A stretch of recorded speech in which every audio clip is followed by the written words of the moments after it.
My name is Laura Pierce. I am 44 years old.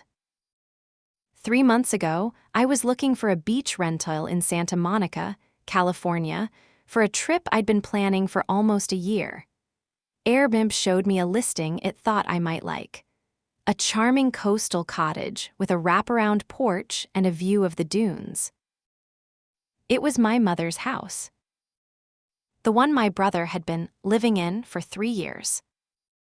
Before I take you there, if stories like this one matter to you, please like and subscribe.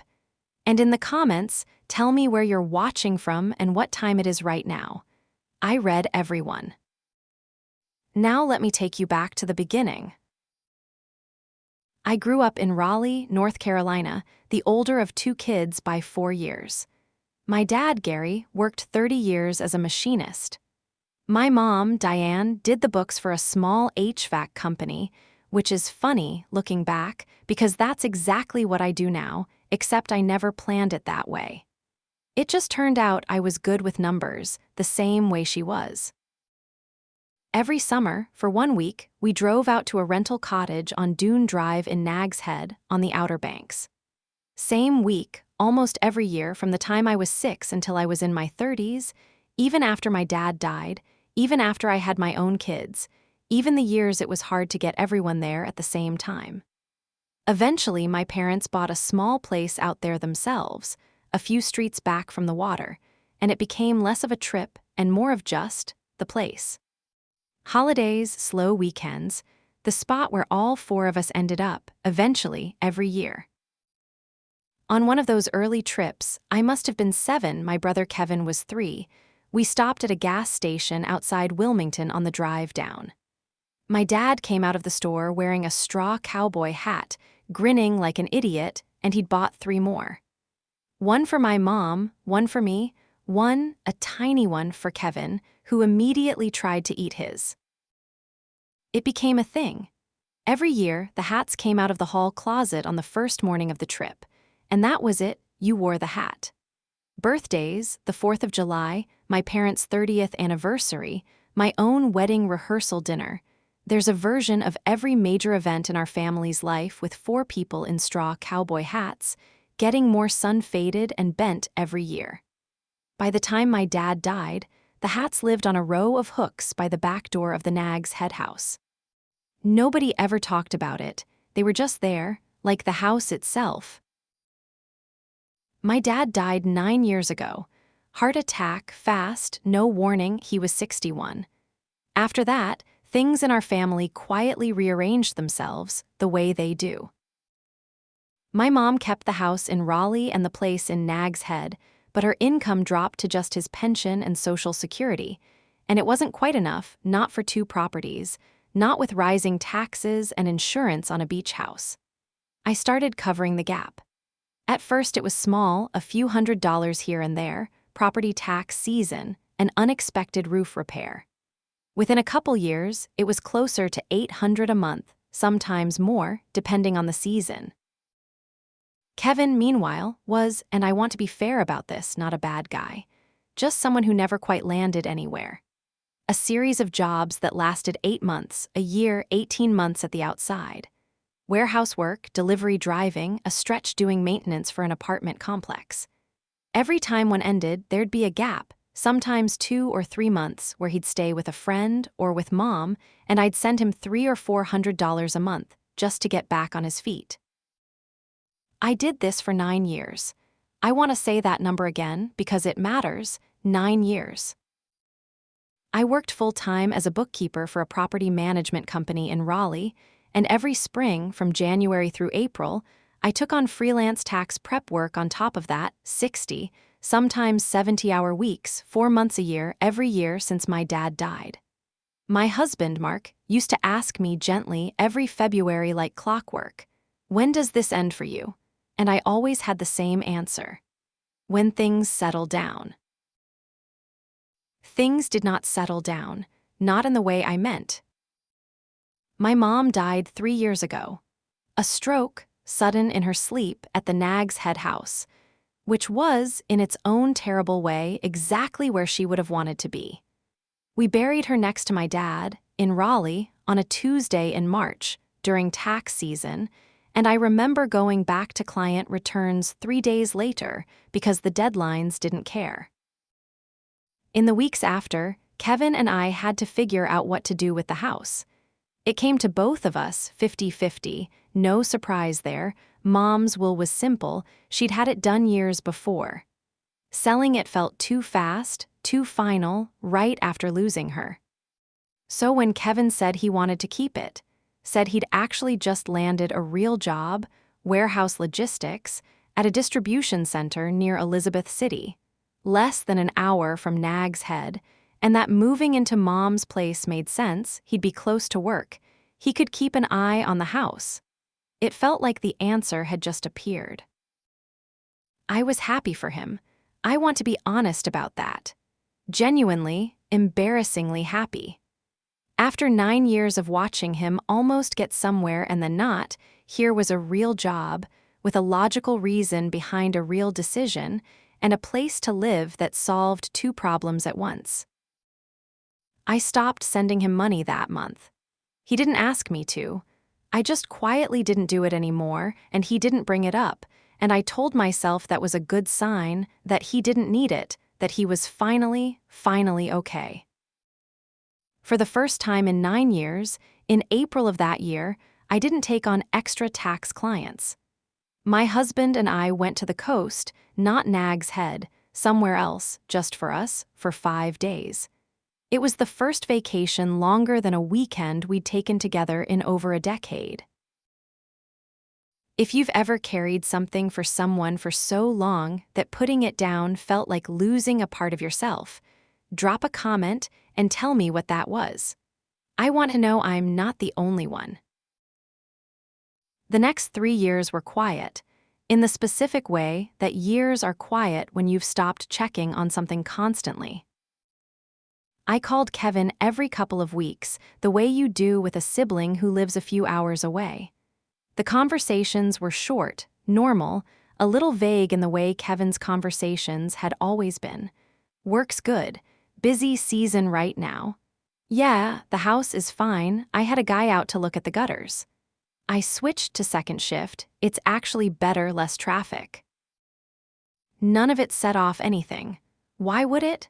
This was the version of Kevin that finally made sense. Steady job, steady place, steady small updates. I'd waited 9 years for boring. Boring felt like a gift. But stopped sending Kevin money didn't mean things suddenly got easy for us. It just meant they got back to normal hard instead of impossible hard, and after 9 years, I genuinely couldn't always tell the difference. I kept doing tax season every year, not because anyone was making me anymore, but because by then it was just how our household worked. Mark and I had 2 kids getting older, a car that needed replacing, a roof of our own that wasn't going to fix itself. The $400 a month I used to send Kevin didn't turn into $400 of breathing room. It quietly became $400 toward our younger daughter's orthodontist bills, and then toward a used minivan, and then it just folded into everything else, the way money does when you've never had a version of your life where there was extra. There's a kitchen in our house that I started planning to redo the year my dad died. New counters, new cabinets, nothing crazy, maybe $15,000. Every year for 9 years, I'd open the folder where I kept the contractor quotes, look at the number, and close it again. Maybe next year. After Kevin got the job, I remember opening that folder one evening, actually feeling hopeful for the first time in years, and then closing it again anyway, because there was a conference for work I needed to go to, and our older son needed a laptop for school, and somehow there was always a conference or a laptop or something. I wasn't upset about it. That's the part I want to be honest about. It didn't even register as a sacrifice anymore. It was just Tuesday. I remember one night that first winter after Kevin moved into Mom's place, sitting at the kitchen table around 11, finishing a client return, and Mark came in and found me asleep sitting up, pen still in my hand. He didn't say, "When does this end?" that year. He just quietly made me a cup of tea and went back to bed. And I think we both silently agreed that this was just what our life looked like now, tax season in, tax season out, and that was fine, because at least it wasn't also propping up my brother. That felt like enough of a win to build a kind of peace around. A few times, I drove out to Nags Head myself, not to check on him, just because Mark and I would go for a weekend the way we always had. Kevin was never there those times. Working a double, next time, I never thought twice about it.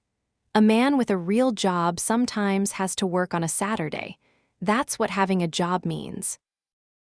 Looking back now, there were other things, 2 small things I filed away without thinking about them. Kevin's number stopped showing a North Carolina area code on caller ID for a stretch, then came back.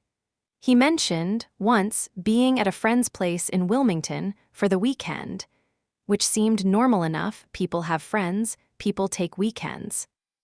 A photo he posted around the holidays, a big group at a bar somewhere, tagged with a location 2 states away, the kind of thing you scroll past without reading. Each one of those things, on its own, was nothing. I didn't even remember most of them until later, when I went looking for them on purpose. This year is the 9th since my dad died, and the 3rd since my mom. I'd been thinking about it for months, wanting to do something to mark it, something better than just another quiet year.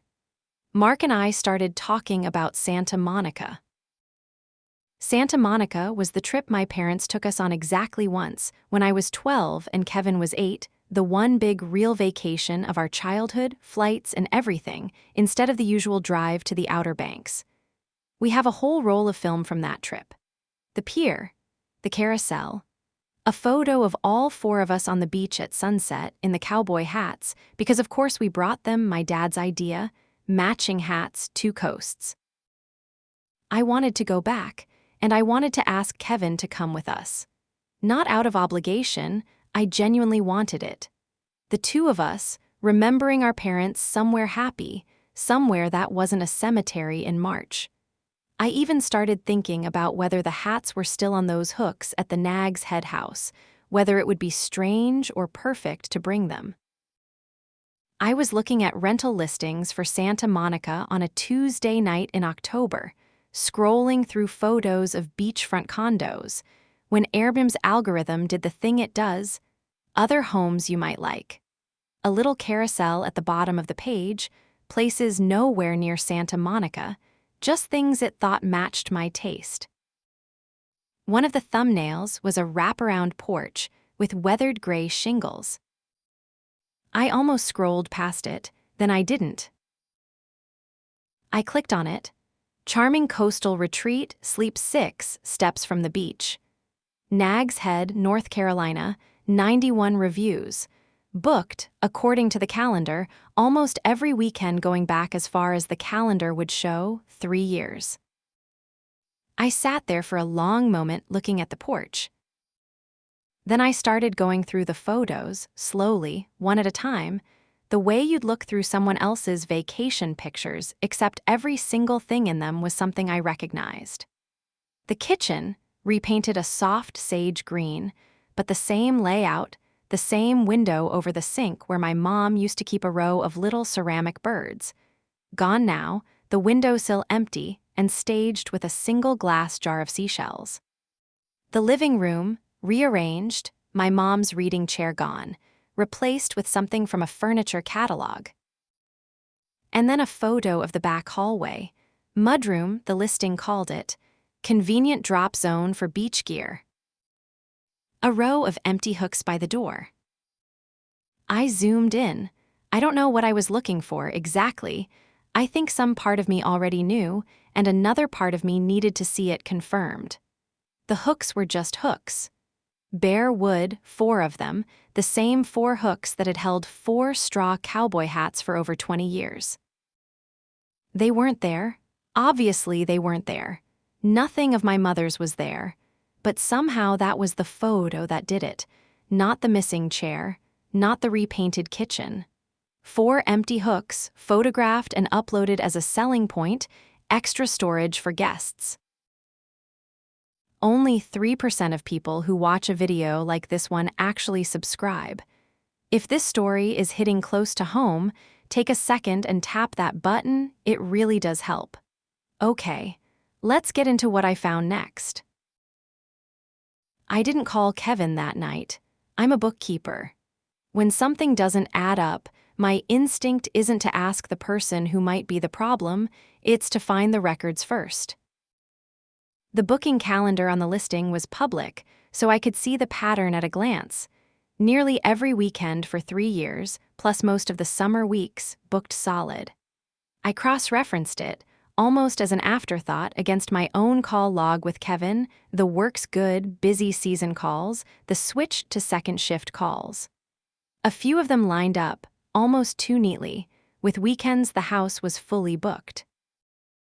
Then I went looking at his social media, really looking for the first time in years. It didn't take long.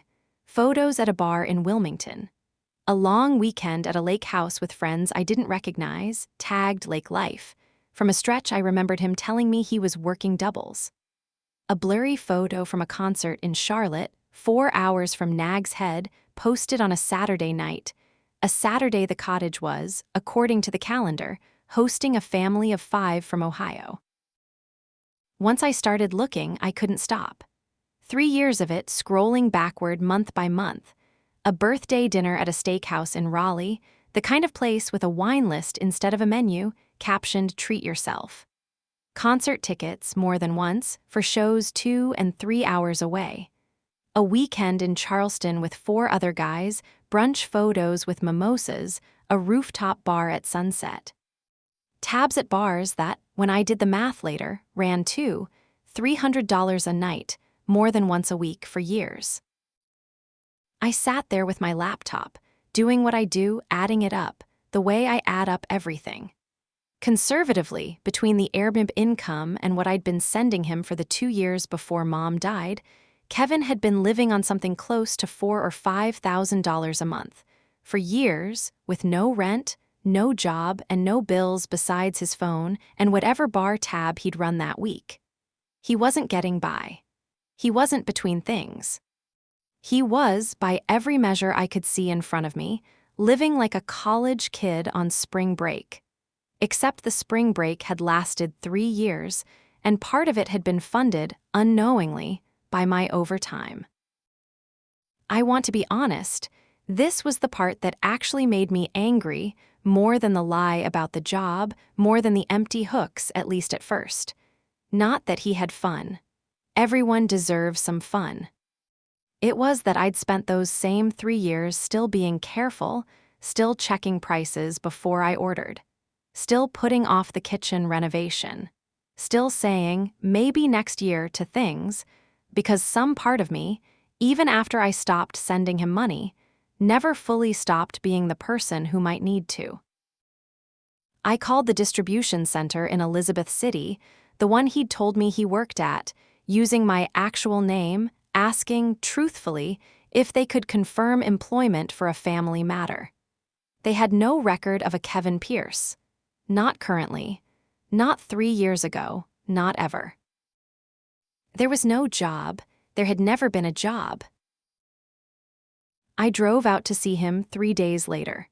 He was staying at a friend's apartment in Kill Devil Hills, not the house, obviously. The house had guests checking in that Friday, and I didn't call ahead.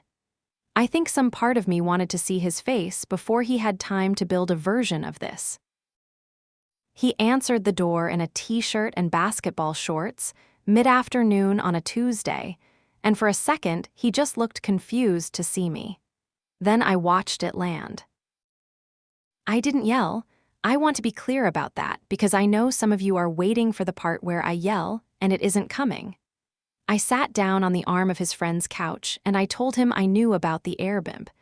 I told him about the booking calendar, the photos, the phone call to Elizabeth City. He didn't try to argue with any of it. He just sort of deflated, sat down across from me and put his face in his hands for a second. I was going to tell you, he said. every month it didn't come up, it got harder to bring it up the next month. "I'm not here about the money," I said, and I meant it. I genuinely did not care in that moment about 3 years of Airbnb income. "I'm here about the hats." He looked up at me, and I could see he didn't immediately know what I meant. That's its own kind of answer. I told him about the hooks. I told him about the photo, the empty hallway, extra storage for guests. I asked him what happened to them: Mom's hat, Dad's hat, mine, his. He said he didn't really remember. Said when he cleared the place out to get it ready for the listing, there'd been a lot of stuff, and most of it went to a donation drop-off or just the dump, he said, like it was a small thing, like it was obviously a small thing. He said it so casually that I understood, finally, that to him, it actually was small. He'd been alone in that house for a weekend with 4 old straw hats and a truckload of other things, and nothing about those hats had stopped him for even a second. "Those hats are in every photo we have," I told him.